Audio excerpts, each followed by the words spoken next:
حضرت ابراہیم بن آدم رحمۃ اللہ علیہ بصرہ کے بازار سے گزرے تو لوگ ان کے پاس جمع ہو گئے اور پوچھنے لگے، یہ ابو اسحاق، یہ آپ کی کنیت تھی۔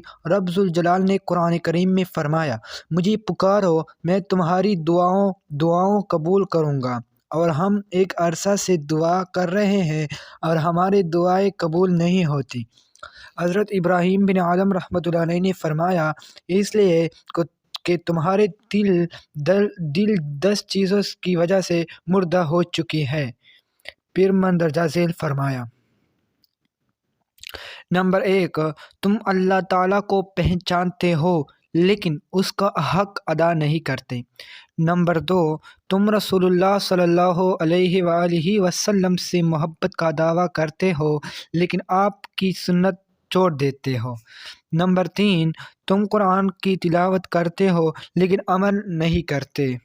نمبر 4، تم اللہ کی نعمتیں کھاتے ہو لیکن اس کا شکر ادا نہیں کرتے۔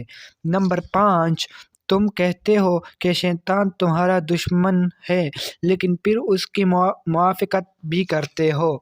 نمبر 6، تم کہتے ہو کہ جنت حق ہے لیکن اس کے لیے عمل نہیں کرتے۔ نمبر 7، تم کہتے ہو کہ دوزخ حق ہے لیکن اس سے بھاگتے نہیں۔ نمبر 8، تم کہتے ہو کہ موت حق ہے لیکن اس کے لیے تیاری نہیں کرتے۔ نمبر 9، تم لوگوں کی عیب نکالنے میں مشغول ہو لیکن اپنے عیبوں کو بھول چکے ہو۔ نمبر 10، تم اپنے مردوں کو دفن کرتے ہو لیکن ان سے عبرت حاصل نہیں کرتے۔